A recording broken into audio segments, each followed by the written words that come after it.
Well, let's begin with the Pledge of Allegiance, please. I pledge allegiance to the flag of the United States of America, the republic for which nation, God.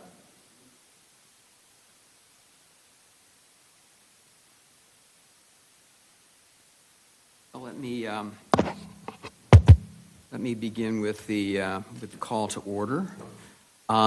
This is a regular meeting of the City of Milton Planning Commission. I'm Ron Gilbert, the chairman.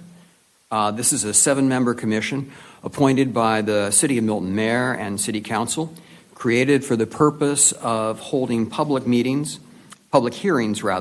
and making recommendations on rezoning, use permits, concurrent variance applications, comprehensive land use plan and plan map, and other related plans and amendments to the zoning ordinance. I'll take a moment now and introduce the members.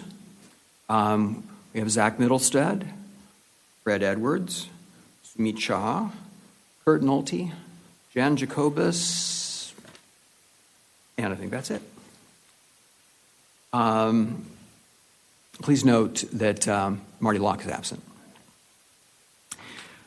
The petitions will be heard in the sequence listed on the posted agenda.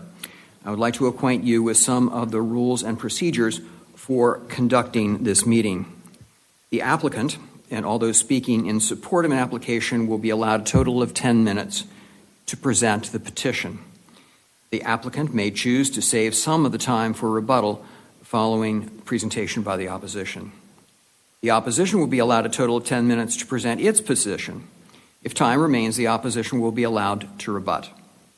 Since the burden of proof is upon the applicant will be allowed to make closing remarks, provided time remains within the allotted time. The staff of the Community Development Department will be keeping track of time and will inform you periodically of the remaining time for your presentation. Each speaker must fill out a speaker card before speaking and leave it with a staff member of the Community Development Department. All speakers will identify themselves by name, address, and organization, if applicable, before beginning their presentation. When an opponent of a rezoning action has made within 2 years immediately preceding the filing of the rezoning action being opposed, campaign contributions aggregating $250 or more to a local government official of the local government, which will consider the application, it shall be the duty of the opponent to file a disclosure with the governing authority of the respective local government at least 5 days prior to the Planning Commission meeting. A violation of relevant state statutes constitutes a misdemeanor. Therefore, if you have contributed $250 or more to a council member and you have not filed a disclosure prior to the Planning Commission meeting this evening, the city attorney strongly suggests that you have someone else speak for your point of view. Each application has been properly filed with the Department of Community Development. Signs have been posted on each site, and the matter has been advertised and notices have been mailed to property owners affected by this zoning as required by the Milton zoning ordinance. The Planning Commission recommendation will be forwarded to the City of Milton Mayor and City Council for final disposition in their meeting within the next 5 weeks. The Community Development Department has reviewed each application in conjunction with various agencies and departments, both internal and external to the city. Staff recommendations, findings, and conclusions are here before us in written form, which has been made available to all petitioners and to the public. Demonstrations of any sort within the chamber are prohibited, so please refrain from any applause, dialogue with a person speaking, or outbursts. Please turn off all cell phones or place them on silent. All remarks will be addressed by the Planning Commission. Please show the same respect to the person speaking that you would expect to receive yourself. In addition, the applicant shall not submit material to the Planning Commission during the meeting unless requested to do so by the Commission. All materials that you wish to be reviewed by the Commission in consideration of your application should be submitted to the staff of the Community Development Department to be included in the normal distribution of packages to the Commission. Finally, to the applicant, if your petition is deferred in accordance with the Milton zoning ordinance, you are required to update or obtain new signage for reposting. Failures to update or repost will result in further delay, and there are no exceptions. Since there are folks joining us via Zoom and on the phone, I'd like to give a few additional instructions. Everyone on Zoom and on the phone is muted. Zoom videos have been turned off by default to minimize any disruptions. If you would like to make a comment during the public hearing portions of the meeting, please raise your hand by clicking on the icon labeled Participants at the bottom of your screen, and then click the button labeled Raise Hand. Obviously, that's for Zoom participants.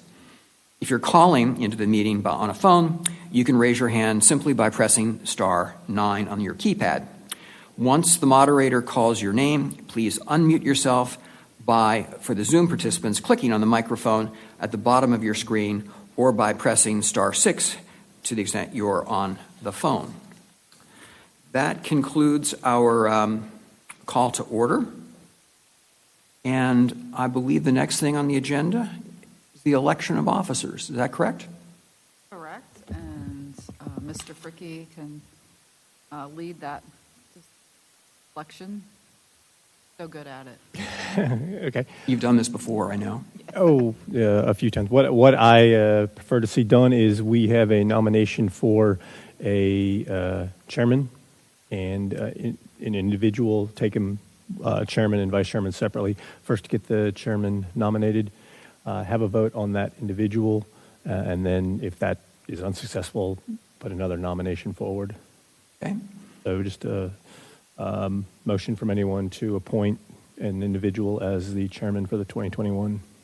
Do we hear such a motion? I would like to nominate Sumit for chairman for the 2021 Planning Commission. I'll second that. Okay, and you may discuss if you have an alternative, it's probably a good time to make it known, just in case anyone wants to consider someone else. We're going to hold a single vote on Mr. Shaw as the chairman before we move on to anyone else, but you may advise if you're thinking a different direction. I think we're ready to vote. Okay. Would it so appear? Shall I call the we have a motion that Sumit be appointed chair and seconded by Fred Edwards. All in favor, please signify by raising your hand, saying aye. Aye. Opposed? It's unanimous. Theoretically, Mr. Shaw is now the chairman and may take over the functions Would you of like the to chairmanship. move over here? You can remain in your locations if you'd like. Perfect. Okay. Well, thank you all very much. Appreciate that opportunity now to serve as chairman of the here. Pull the microphone down. Sorry. We'll continue on with the election of the officers for vice chair. I'd like to call for any nominations for vice chair for the Planning Commission for the 2021 year. I'd like to nominate Ron Gilbert as the vice chairman for 2019 or 2021. Is there a second? Second that. Dan Jacobus has seconded that nomination for Ron Gilbert as vice chair. Are there any other nominations for vice chair? Well, we'll go ahead and discuss this nomination, and then we'll have a if that doesn't receive a majority vote, then we'll go to a second nomination. Are there any, we'll open it up for any discussion. Is there any discussion? Seeing and hearing none, I'd like to go ahead and call for a vote. All those in favor of Ron Gilbert to serve as vice chair for the 2021 Planning Commission year, say aye. Aye. Opposed? Seeing none? Okay. Ron Gilbert now as vice chair. Thank you very much.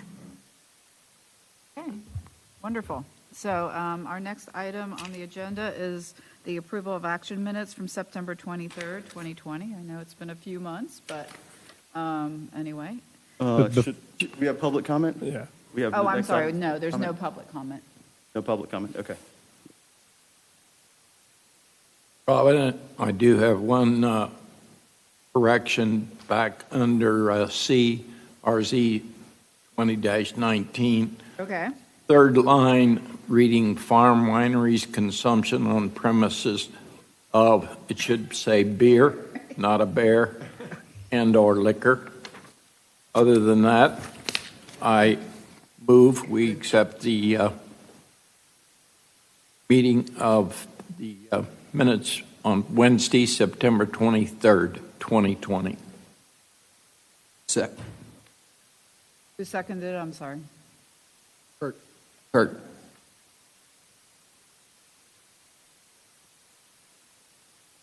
Vote. Yep, first and a second. All those in favor, raise your hand by saying aye. Aye. Any opposed? Seeing none. Okay, so Okay. minutes for September 23rd, 2020 are approved. And now we're going to move on to the next item on the agenda, which is, I will sound for RZ 21-01, BC 21-01. Staff, do you have a presentation?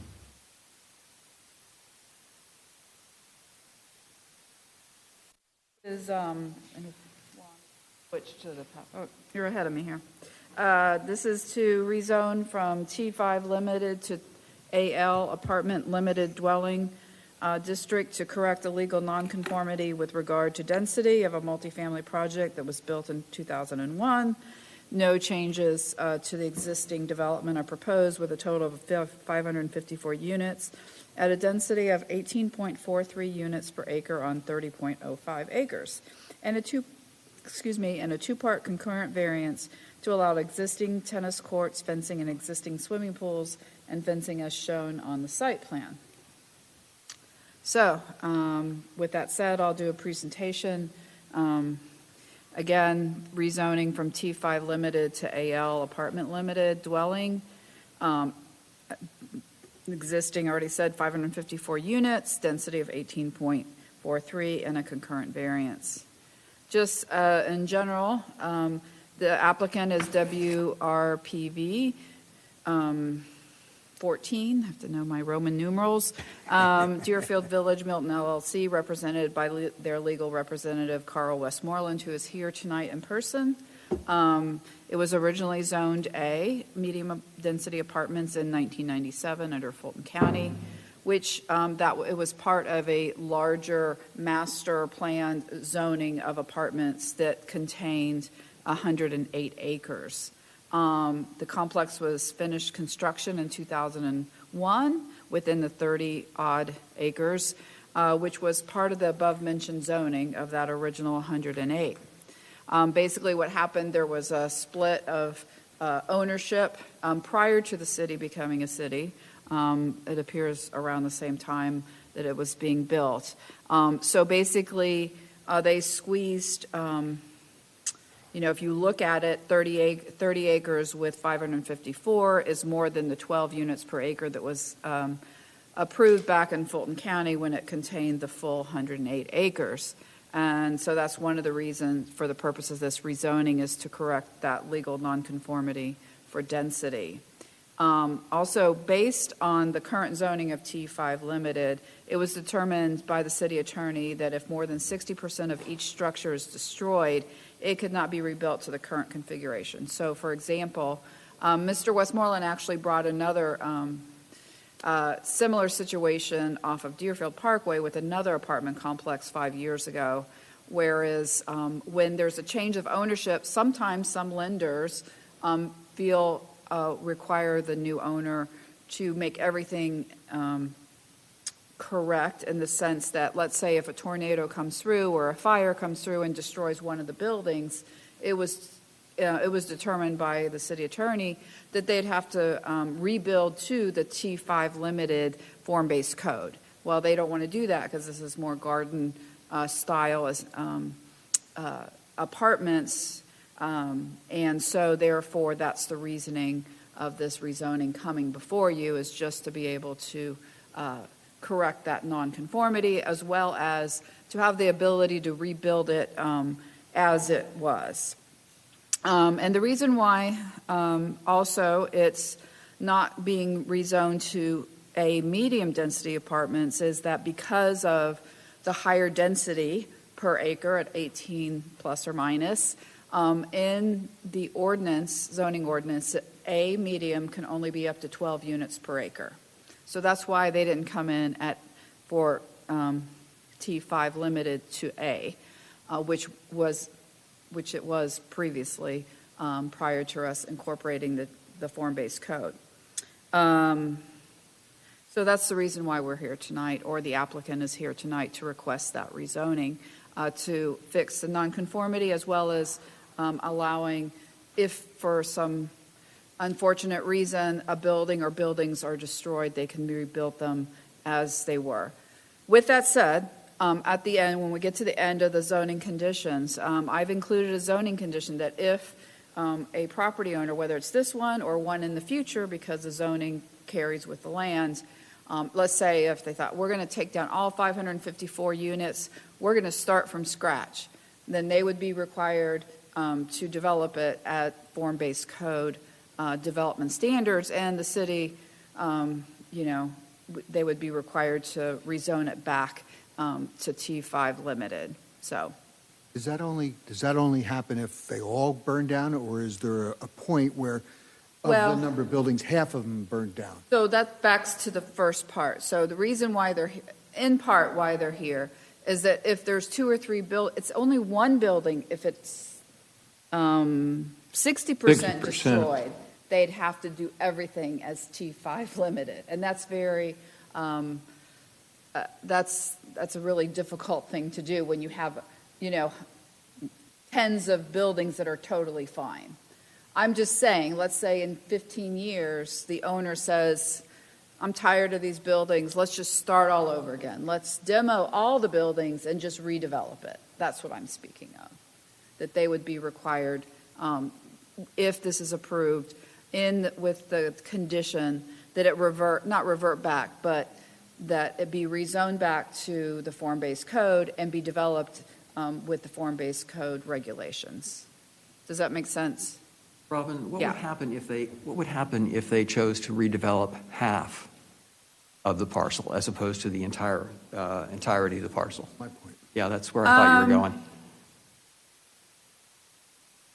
I mean, I can answer in part based on one of the proposed conditions that it's restricted to the existing 554 unit dwellings. So the use is restricted. They couldn't change it to a higher number, or. and I don't think that's what they're saying. They're saying if they replace the units that were destroyed, if it was more than, let's say, 250, and replace it instead of all 550. But is there a difference in destroyed and redeveloped? No, I mean, the way this is written right now, it becomes conforming, so they could do whatever the AL district would allow, limited to this number of units. Okay, so as I understand, the AL gives you the ability to have unlimited numbers of apartments on the site. But what you're saying is if half of the existing apartments were destroyed for whatever, they decide to redevelop them, then that whatever that number is, that's the number of new apartment units that they would be able to create. Correct. They're still limited to the number 553, 554. whatever it is. Yeah. Right. Okay. Just the design standards are under the AL district right now, if this is approved. So if this is a proposal to actually change the actual zoning to AL? Correct. That's why it's a rezoning. Right. So if it's to change the zoning to AL, are we allowed to make a condition? Or, if it's now zoned AL, then are we allowed to make a condition that any future development, if they were to sell or whatever, destroy or something happens, that it can only be a 5 development? Right. Right for now, the zoning? way that the condition reads, and maybe, so right now, Condition 3A says, if the subject site is redeveloped in the future, it shall be developed with the T5 limited form-based code zoning standards. So I think the issue that's been brought up is like, what does redevelop mean? Does it mean half of them? Does it mean, the entire development? I think the intent was if they were totally going to destroy everything or demolish everything and start over again. That's the intent of how we did the last one 5 years ago. Because it's really only one building if it's 60% destroyed, which is a very high bar to have to do everything that's why they're rezoning it. So if there's a fire or if there's a tornado, they could replace a couple buildings the same way in the same place. And this allows for that. But I get where your question comes up. How do you deal with, what if they just want to do 250 units and redevelop it? So that's it.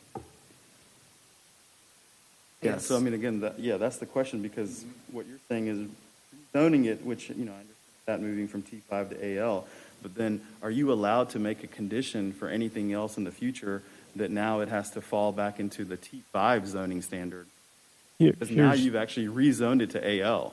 Yeah, it almost has the effect of rezoning without rezoning it. It's applying a standard that happens to mirror the T5 standard. So they're saying if the if the site is redeveloped, and I agree that probably want to express whether that's 100% or some smaller number, then the T5 development standards will be incorporated onto this site. It's not technically rezoning it. It's just applying the city's desired development standards, which happen to mirror that district. So it would drop it from 18 to 12. No, they would still be their rate of 554 units up to, but they would have to comply with the form-based code. But is that something that would have to be changed? That's like a condition. Have to go any steps further in terms of like documenting that in the code, or in something where, okay, any future. I mean, again, we only have one AL, I guess, but is that going to be enough? Basically, we're making a condition for this, but like, do we need to go any other step further anywhere to say, hey, because we're not technically going to rezone it back to T5, but we're making this a condition, but I don't know where that condition. Well, if it gets to the point, well, first of all, it doesn't get implicated until the property's completely, until it's redeveloped. When that happens, staff should look at the conditions. When they review any new plans, they would look at the conditions and see a condition that says, if it's redeveloped, then it shall meet these standards, and staff can apply the T5 standards to any proposed plans and make sure that they meet those. So it shouldn't be an issue. Right. I mean, the zoning conditions are obviously recorded. They're part of the record. And so when I'm off and retired in Bermuda or somewhere, then the next person can, look up the conditions and see, oh, okay, the site is being redeveloped. It needs to go back to T5. It needs to have the development standards of T5 limited. But it still would be considered. Correct. That's a defensible position, that if I'm a landowner, if I'm a buyer, I buy this piece of property that's zoned one thing, I would have no case then to take this zoning condition would be of record just as much as the AL zoning classification would be. It would be on notice of that requirement and that restriction. Yes. It's just like saying, adding a condition that says you shall have this sort of siding and this sort of fenestration and all of that. Instead of saying all that, you're just giving a reference to what it is rather than listing it all. my property rights say it's zoned this. Owning that. That's condition already exists. If you prefer, you could print out the entire Yeah, it would, yeah. C5 set, and just, it would yeah. have the same impact, yes. But yes, we're okay The with tricky that. thing, they were all Yeah. asking. So, does it, I mean, again, just as a point of discussion, like, does it make any sense to make the condition that, if the property is, however we're going to consider redeveloped, that at that point, it's not just a condition or that it's going to be developed as a T5, but basically it's going to, the zoning is now moved back to T5. First of all, if we're going to go through the process of rezoning property called sunsetting something, I generally prefer not to do it in that way.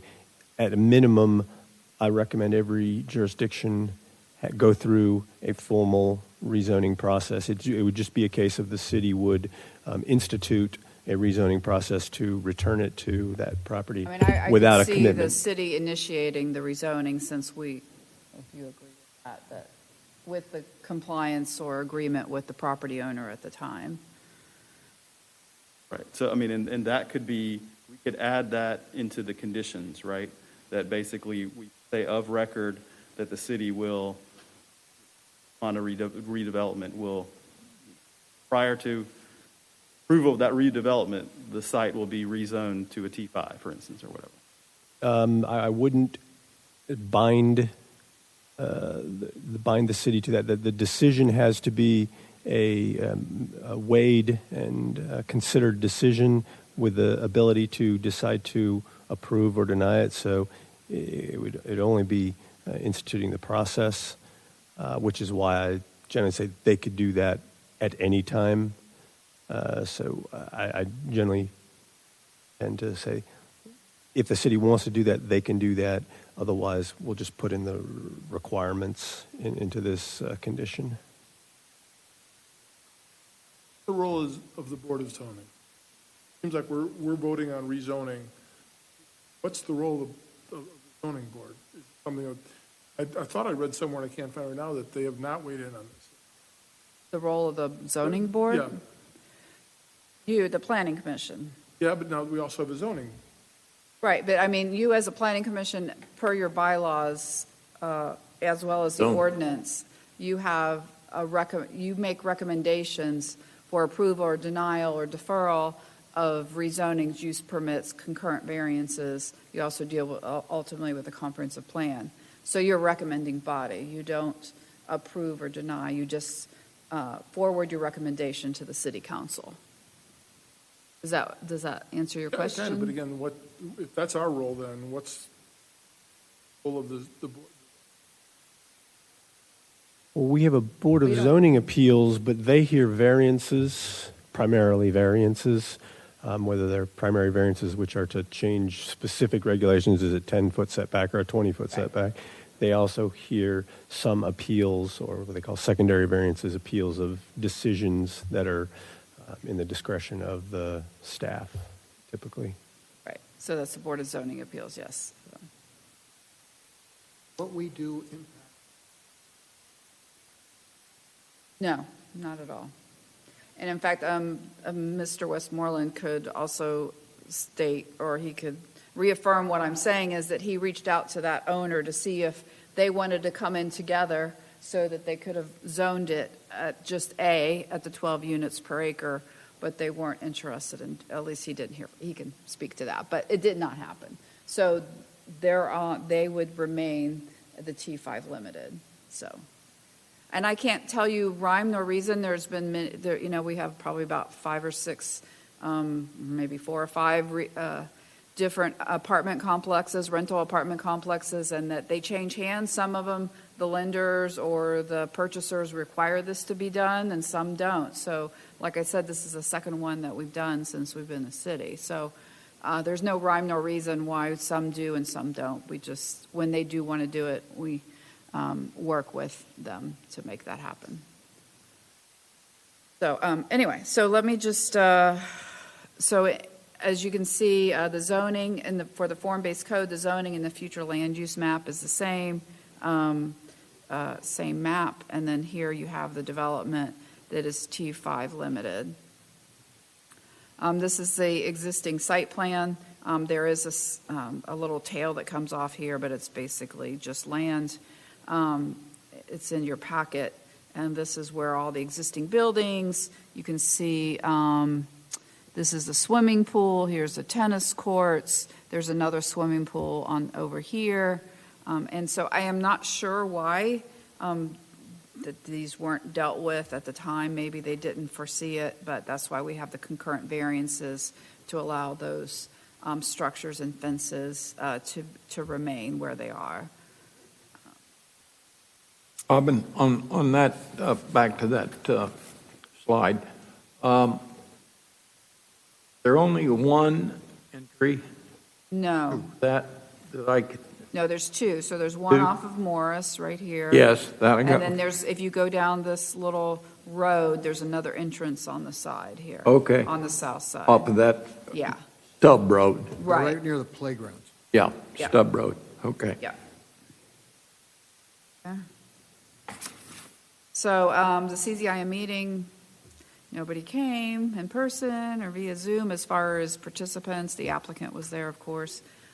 Staff took it to the design review board, but I realized that there is no requirement for form-based codes for the DRB to review rezoning, so there was no comment. So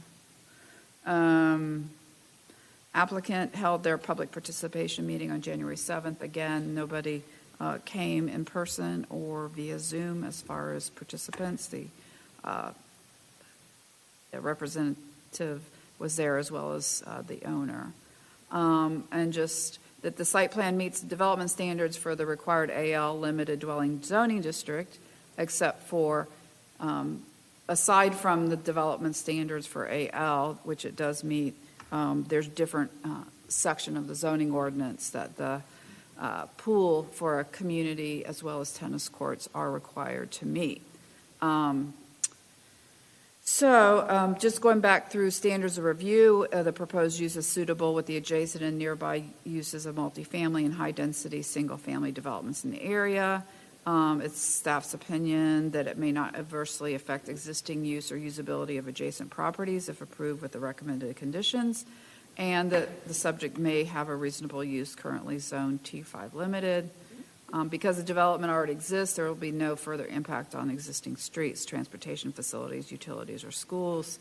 In regards to the land use plan, the City of Milton 2035 plan map calls it to be T5 limited, and this exceeds or is inconsistent with it. And since the rezoning had included additional property, the overall density was consistent with the approved zoning District A at the time of its approval, as well as it would be with a T5 limited.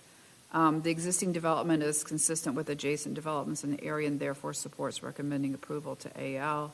And the existing use is not environmentally adverse to the natural resources, environment, and citizens of the city due to the existing conditions of the site.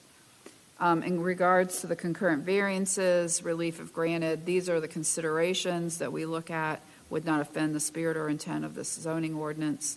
There are such extraordinary and exceptional situations or conditions pertaining to the particular piece of property that the literal or strict application of the zoning ordinance would create an unnecessary hardship due to size, shape, or topography or other extraordinary and exceptional situations or conditions not caused by the variance applicant. 3, relief if granted would not cause a substantial detriment to the public good and surrounding properties. And lastly, number 4, that the public safety, health, and welfare are secured and substantial justice is done. Each of these considerations were discussed for each request in the staff report. Staff recommends approval conditional for both requests. Below is a review of what our recommendations are, which are approval conditional for the tennis courts and fencing to be located as shown on the site plan, and to allow the existing swimming pool and fencing to be located on the site plan as well. In conclusion, if approved with the recommended conditions and based on the fact that the multifamily development currently exists, staff recommends approval conditional of RZ 2101 and the two-part concurrent variance, VC 2101. And the recommended conditions is to rezone to AL, apartment limited dwelling district, with the existing 554-unit multifamily dwelling accessory uses at a maximum density of 18.43 units per acre. to abide by the following to the site plan received on November 25th, 2020. And the last one is, if the subject site is redeveloped in the future, it shall be developed with the T5 limited Deerfield form-based code zoning standards. And with that, I'm open to questions before the applicant gets up to make his presentation. There's two, yeah. Yeah. Right. Mm-hmm. It's per that site plan that shows. But that conditions just for those two, they can't add another pool and use here, correct? Well, let's say if they added another pool, but for some bizarre reason was able to meet the development standards, they could add another pool. But using Right. If they standards- wanted to add another one, and they would have to go before the Board of Zoning Appeals to get the variance that they would need. Yeah. Would we be then voting on approval of part 1 and 2 individually or No, together? you would just The vote total? for the VC 21-01. Slash VC 20. Yeah. Okay. I mean, yeah, so, correct. You would, I believe, and can check with the city attorney, but vote first on the rezoning itself, and then another vote on the concurrent variances, parts 1 and 2, so. So with that said, if any more questions, and I'll be happy to answer more after the applicant makes his presentation. Perfect. Yes, let's call for the applicant. Yeah.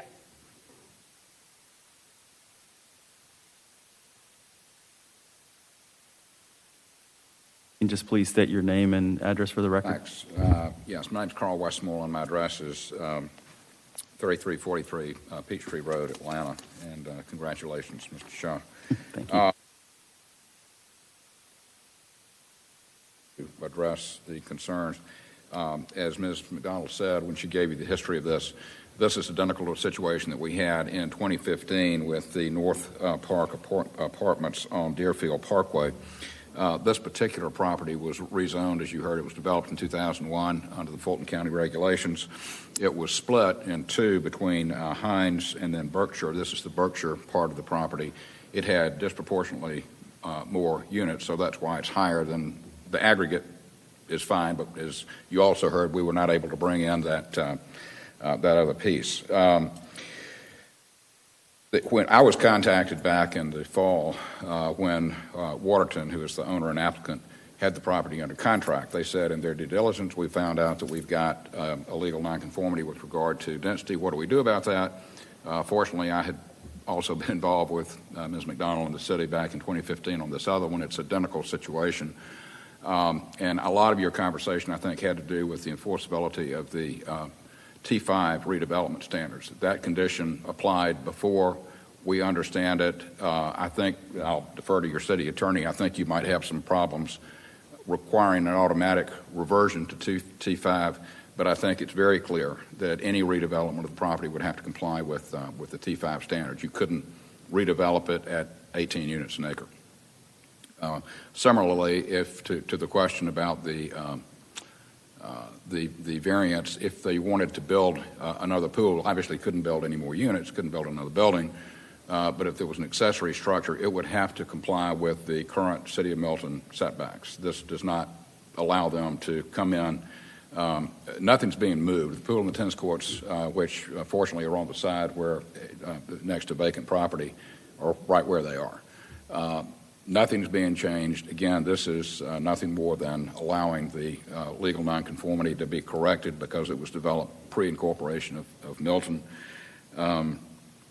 Kelly Yao, who is the manager of the complex, is, I think, attending by Zoom if you have questions for her. But again, and I'll be glad to try to answer any questions, but I think this is fairly straightforward. It's something the city's done before. It is nothing more than maintaining the status quo. They can't build anything else if it's redeveloped. Clearly, if another developer comes in, wants to redevelop it into a more modern complex, for example, the conditions they would find when they look in the city records say very clearly that the development's got to be done under T5 in the city. And I don't think there's any ambiguity about that at all. So I will, as I said, be glad to answer any questions, but this simply corrects a nonconformity, lets things stay like they are, and says if you redevelop, you've got to play by the new rules. I don't know if there's anyone else to speak. If there is, I'll reserve time. Thanks. Moreland, does anybody else have any questions?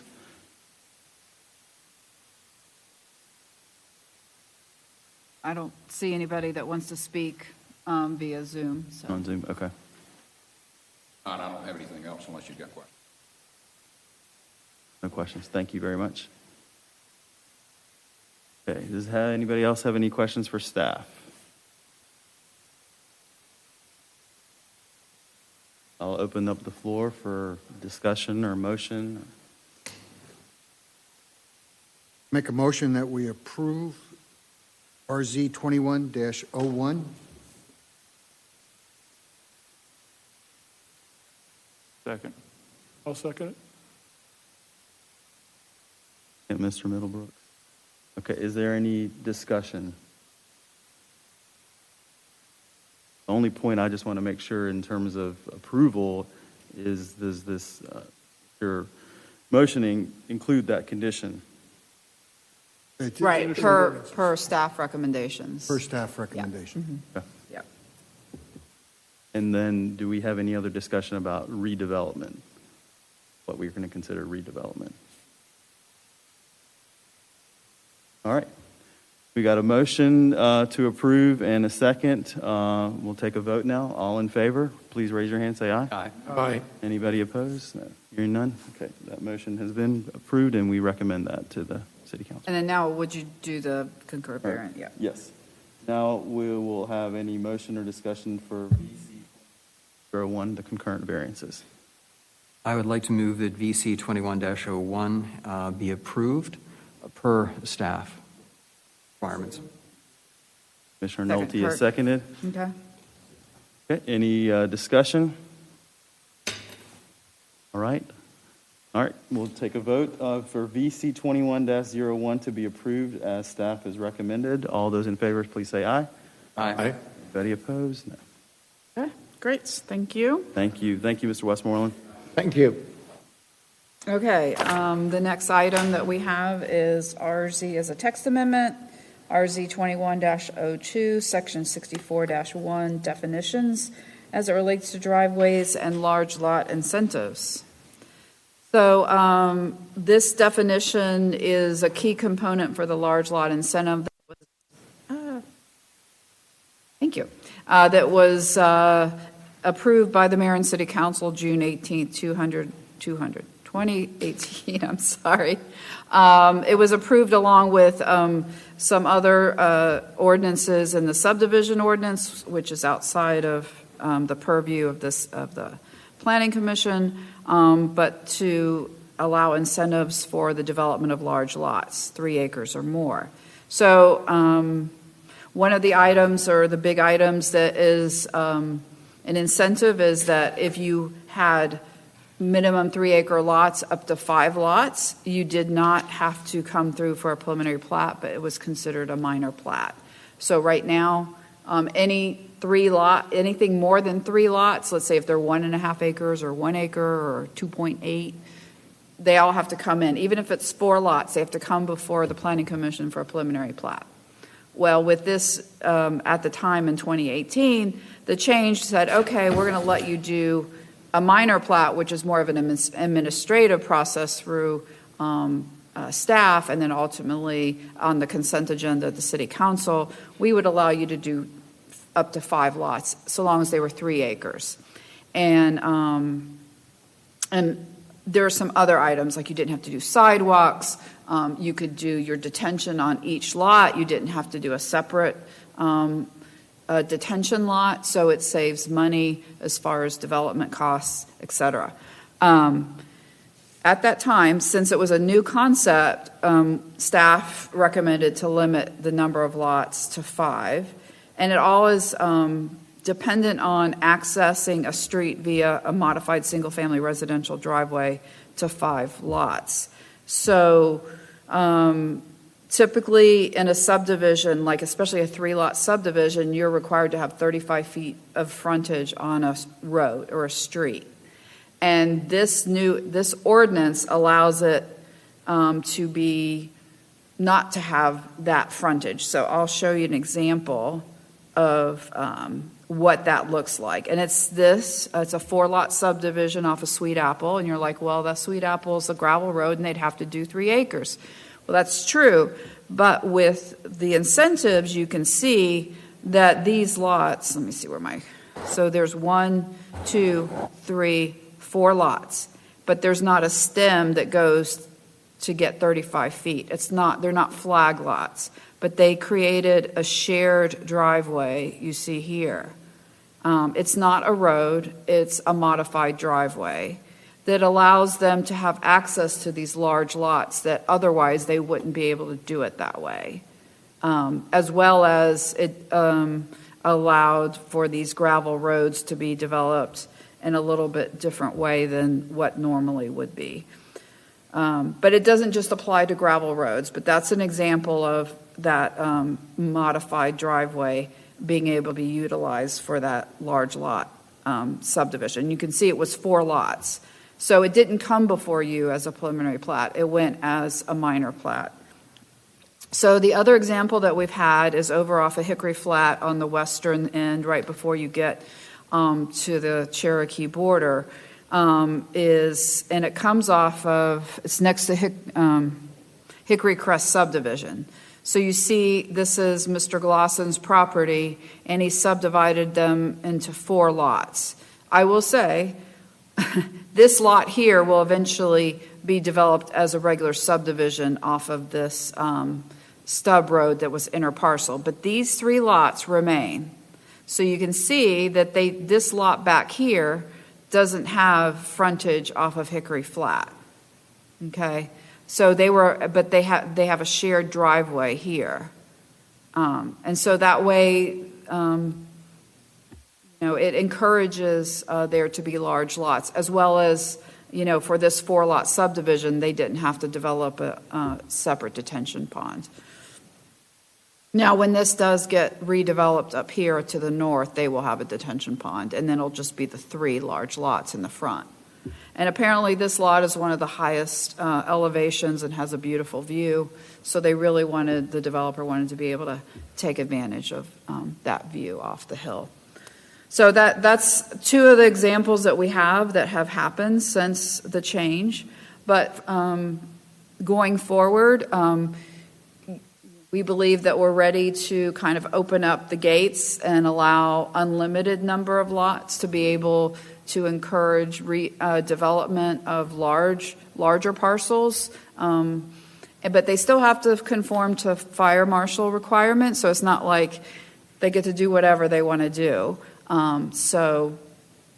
There are still regulations, but they're lessened because of this series of zoning they're both zoning, but more so subdivision regulations. So, but that's what you're looking at tonight is, and I sent you a revision based upon input from the city attorney that for number 4 of the definition of driveway, modified single-family residential access or shared private drive means a paved or unpaved area used for ingress or egress of vehicles which allows access from a street to a building, other structure or facility, and may provide access to any number of residential lots, provided that the access lots are a minimum of 3 acres in size. So that is what we're asking for your recommendation tonight as far as this text amendment. But I'd be happy to answer any questions you might have. Got a question. Sure. Under private streets, we call out the fact that it's necessary for police, fire, and emergency vehicles to be able to get in and get out. Right. How come we don't do that on number 4 under the driveway one? I mean, I would think that would be even more critical since, if you're just putting a driveway, how would an engine with a ladder on it back there or be able to turn around? Well, all that is reviewed by the fire marshal at the time of the submittal, so he makes his requirements of what he needs for the width of the shared driveway as well as turnaround. And many times with these large parcels, the developer is required to do another fire hydrant, closer. So let's say in this instance, there may be a fire hydrant here on Hickory Flat, but then they would require a hydrant be constructed somewhere further up so that they would have more access to it. But that's all reviewed. I get what you're saying. I think that under the private road, they're just saying it needs to meet all those regulations, but this is all reviewed by the fire marshal. But we don't need to add that same thing here. What do you think?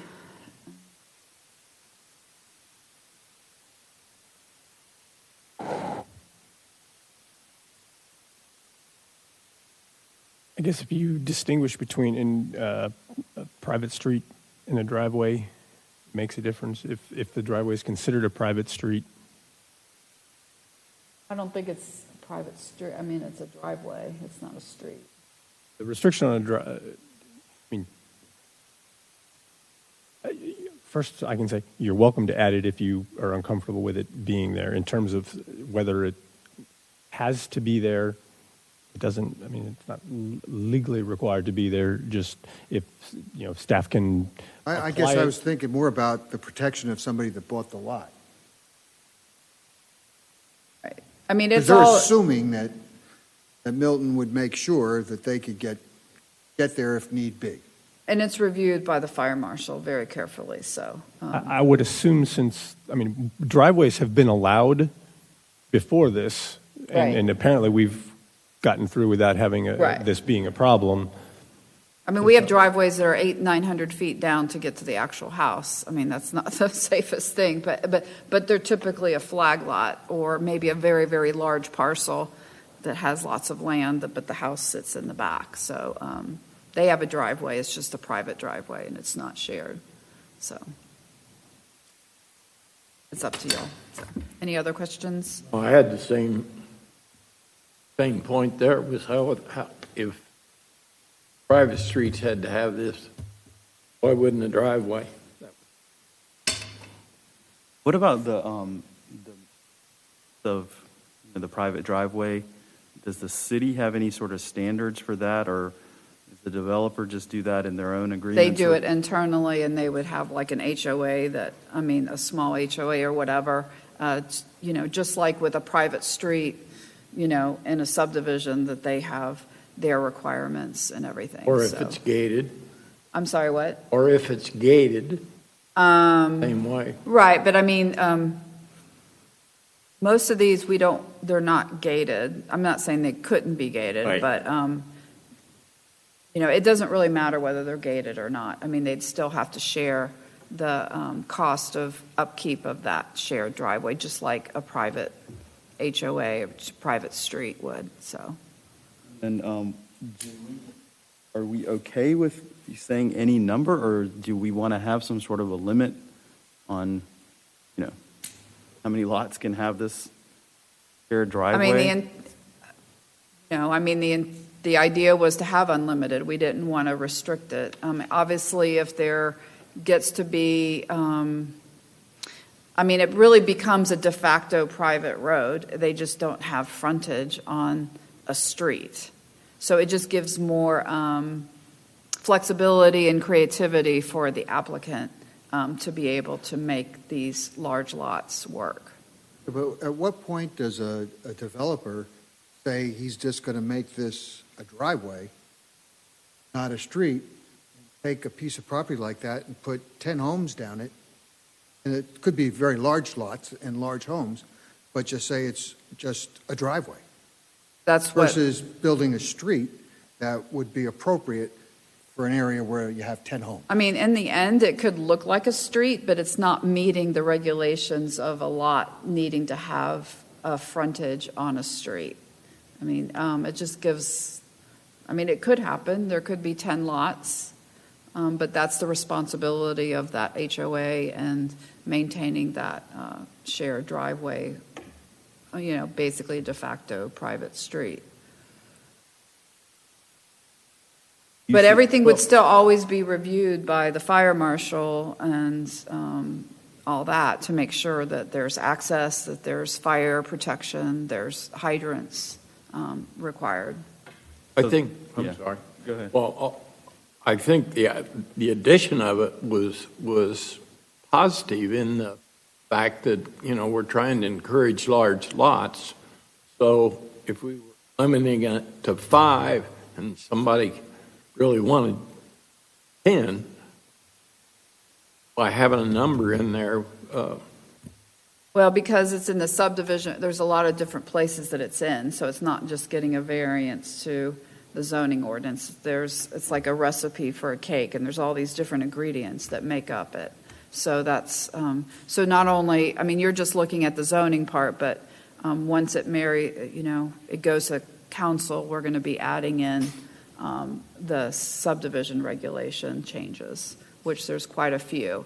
So, like I said, it's not requiring to have sidewalks. It's not requiring to have street lights. It's not requiring to have detention on its own.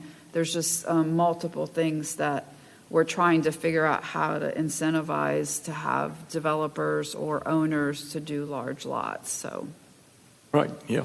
yeah. So you don't see any sort of an issue in terms of it? Twofold question. One, do you see any sort of an issue with that? And two, if somebody does come to you and say, hey, I've got, development and it's going to be 15 homes and there's just going to be a private driveway to go to these 15 large lots, come back and say, well, fire marshal's adding all these restrictions on there, and they're like, these are unreasonable restrictions or things that you want us to add on here. We're allowed to have as many as we want. Well, basically, the fire marshal can, even though the zoning ordinance allows them to do these type development, but ultimately if the fire marshal requires certain things, they just have to do it, whether it means they have to pull in more fire hydrants, they have to, I see what you're saying, but no matter what, they're going to have to meet the fire safety standards to be able to service these lots. So, it's actually more tougher. It's kind of like, his regulations are up here and maybe the zoning is here and the it's, he has a lot of power. Not in a bad way, but to ensure that the public is safe, so. No, I just want to make sure, again, opening this up, but then are we, opening it up where it becomes something where they're trying to skirt some of the other things and putting in detention ponds and this and that because they can utilize this and now they can. But it wouldn't apply to the regular, just like I said, even now when we have, a 3-lot subdivision with flag lots and you have a 800-foot long driveway to get to the back lot, there's a lot of things that they have to do to meet. And I know it's not exactly the same, but the fire marshal has a lot of oversight on how something gets developed. So, and either they do it or they don't develop it. So. Why would anybody develop private streets?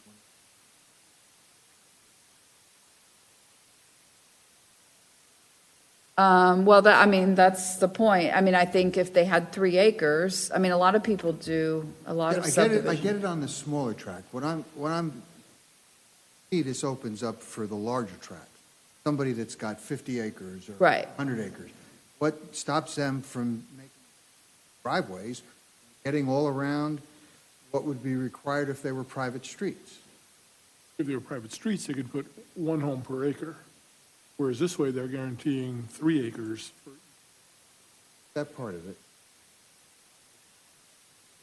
But it could be. I think that if you have, a large lot, yes, it could be driveways, but it still would have to meet the safety code and the requirements of the fire, which means a certain width, a certain weight. And obviously, if you have multiple lots, you're going to want to have room enough to allow 2 cars to pass each other. I think nobody's going to pin themselves in to do a 15-foot wide driveway for a mile so that nobody can get past each other. I think that if it does go to a 50 or 100 acre development, then they're going to sensibly, design it in such a way that people can go back and forth. I think it's just, you just allow the natural, what makes sense to be developed, so. This private driveway, like one, or can there be like There could be, you could have various, you could have a spine with, other driveways going off of it if it was a very large size tract, yes.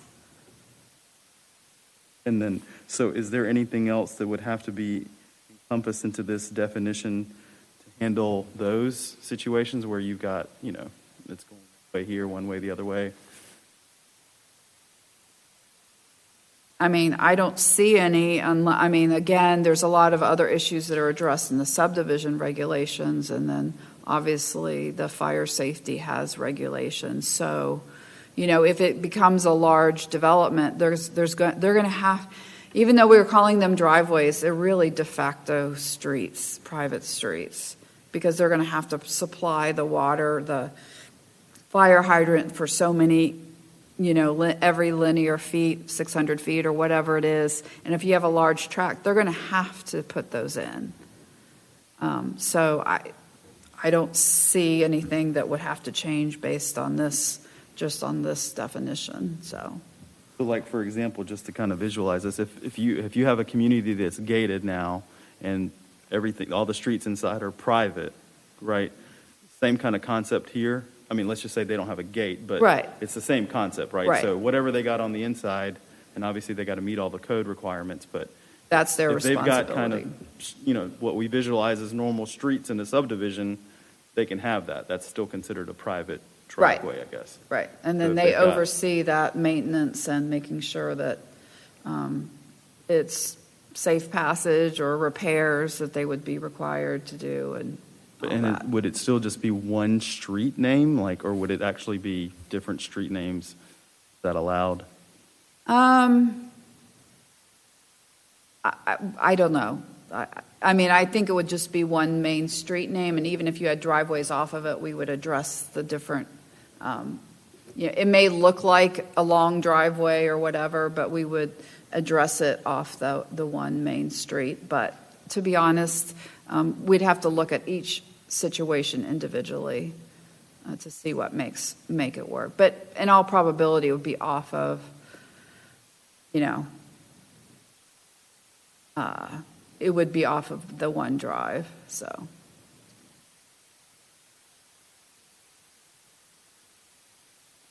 I guess I had a question about some of the verbiage that was added at the end there.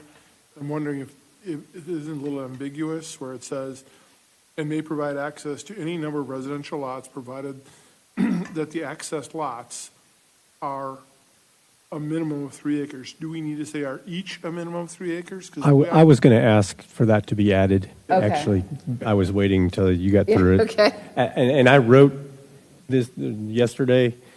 As I'm reading it, I absolutely agree, and I was going to make that comment. You so. get extra money for that. Very good, Kurt. I heard that. Yeah, so, and then one other comment on the language as well. Do we need to say single-family residential lots instead of just residential lots? I probably wouldn't hurt. Yeah. Say it again, sorry. So Just we're- add single-family residential So, yeah, lots. It would say, and may provide access to any Oh, number of add. single-family residential lots. Right. Does it need to be modified single-family residential, or is it just? No. Okay.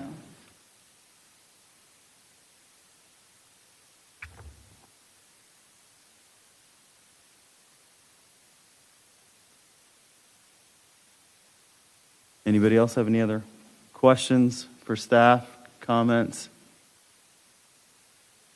Catch that. I got the copy here again. So what we're looking at is,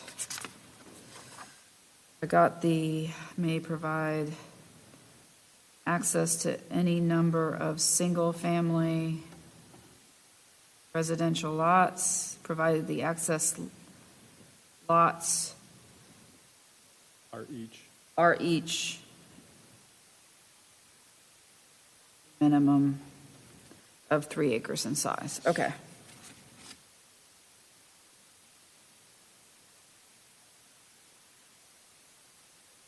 Great. So any other questions or?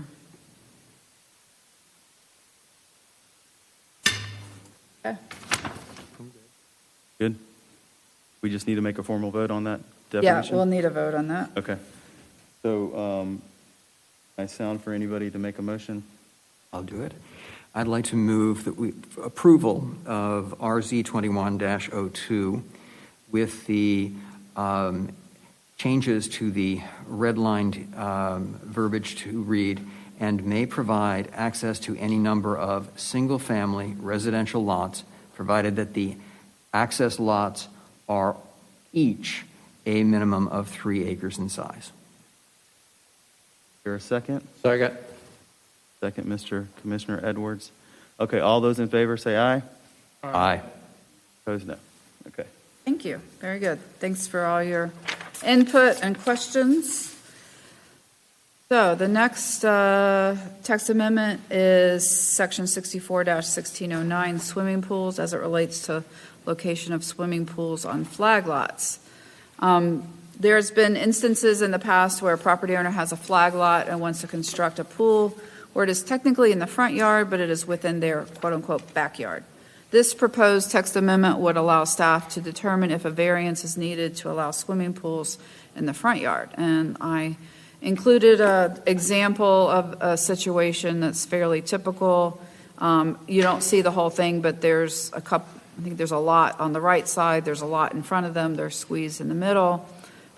This is access easement here. It's basically this pole that comes to the actual lot, and the 60-foot front is the line that's most parallel to the main street, and in this instance it's Hopewell Road.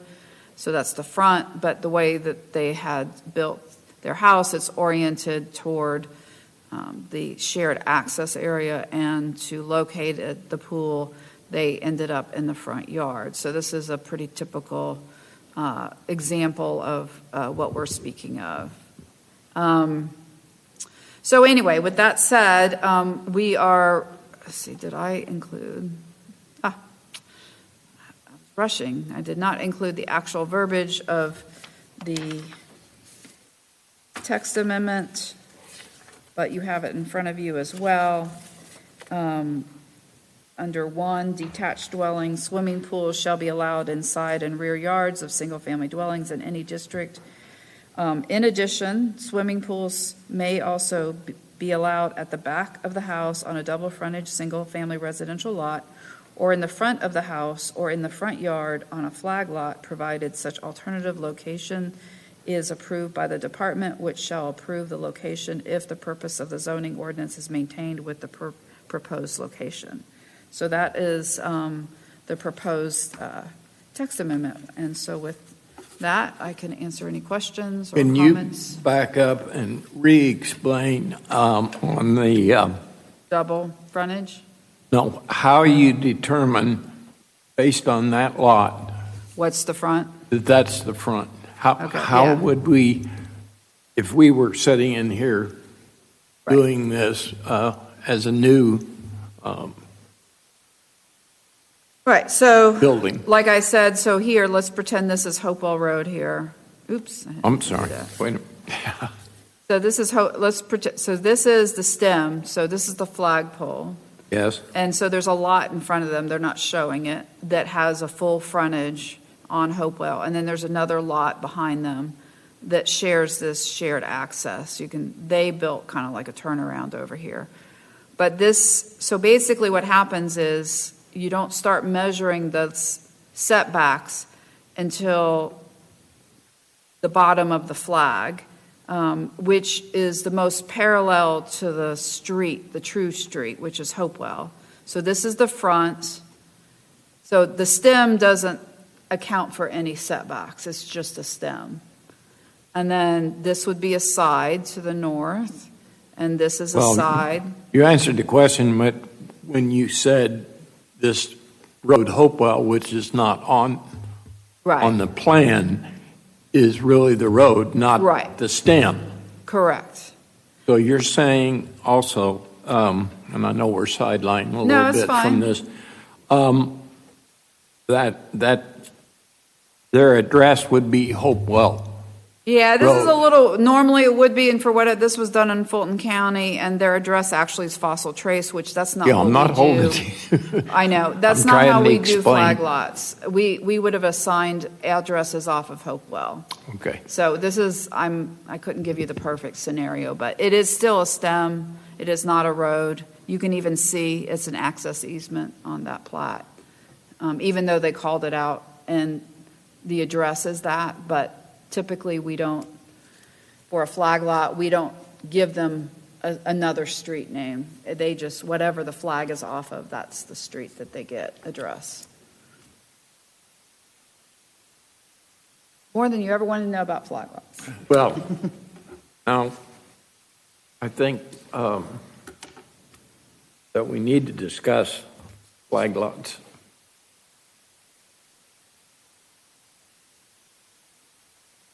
But, okay. I think Mr. Gilbert was going to, I think there's something that was going to. Ron? Yeah,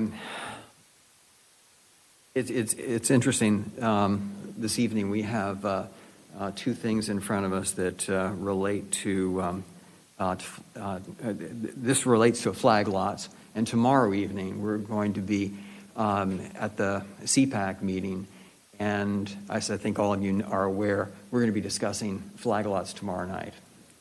And I think all of us have received the videos, and you were the one that pointed it out to me. And when you listen to the video, it's clear that there are broader issues for us to deal with regard to flag lots than where you put the pool. And so I called Bob Buscemi and spoke with him today with regard to this our specific action here. As in the videos, Bob presented flag lots as not being desirable, if you look at it from perspective of density within the city and so forth, to be discussed tomorrow night. This proposal actually, at the margin, gives some incentive to flag lots because it makes it easier for someone with a flag lot to create a flag lot that would be attractive to the market because you can put a swimming pool in the front yard.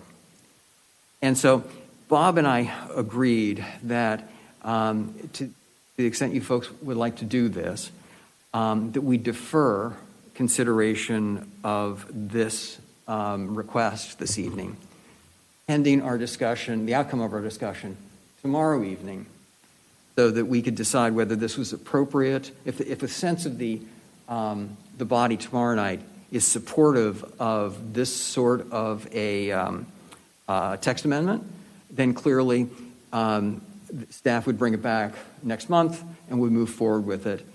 If, however, tomorrow, the sense of the body tomorrow night is not supportive of flag lots, and we might want to handle this in a different way, the strategy would be firmed up tomorrow night, and we'd figure out how to do this. So that's sort of a full disclosure about what the conversation was about. But if you'd like to defer, we can do that, and it'll be handled in due course after we have our more substantive discussion tomorrow night about flag lots. I guess, is there any side on this tonight? Are there any pending? No. So, Nope. Now, do you mind just, I mean, is flag lot technically defined in It is the code? defined in the zoning ordinance, yes. It is? Okay. And I can get it for you if you want. yeah, I'm just Yeah. curious if we just, That was the other, Jan, have you pointed out was what I was trying to figure out from Bob's discussion. Definition of flag lots and then where this pool was going to fall and all of this, and that Ron was right on top of it.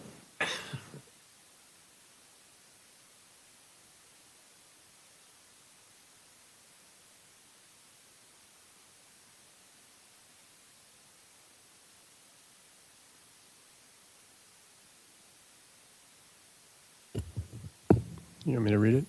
Yeah, sure. If you got to it first, you can go ahead.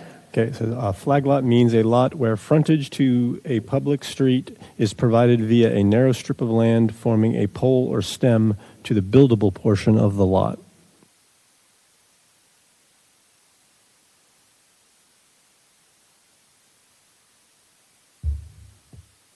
Okay.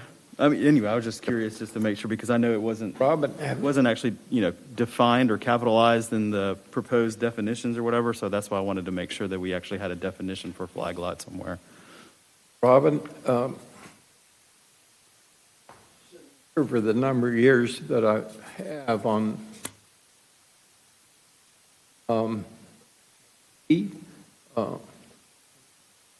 time proposal for a flag lot. As far as what? Somebody presenting a lot that they wanted approval to build. Well, usually it goes to the Board of Zoning Appeals because they're getting a variance to something. No, we haven't ever really looked at anything regarding flag lots. So no, it's really an issue to get a variance for. Okay. In terms of this particular situation, I think it's come up fairly recently, within the last couple of months, I think. Right, for Yeah, the variance, the pool, yes. the pool Before in the the Board front of yard. Zoning Appeals, Oh, yes. okay. Yes. No, Yes. it has, but not for this board, no.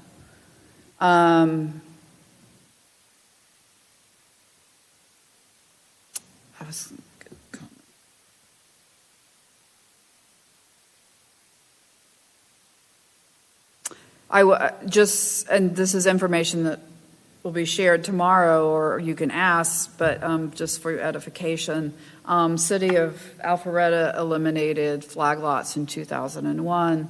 City of Roswell eliminated their flag lot allowance in 2014 when they adopted their UDC. Johns Creek still has their flag lots. And then Sandy Springs eliminated their flag lots as well. I don't know the exact date, but I believe it's when they adopted their UDC in 2015 or so. Okay. Well, does anybody else have any other questions for staff about this? Anybody want to make a motion? I'll make a motion. I move that RZ 21-03, its consideration be deferred until and its resubmission to Planning Commission be determined at the discretion. The timing of its resubmission be determined at the discretion of staff.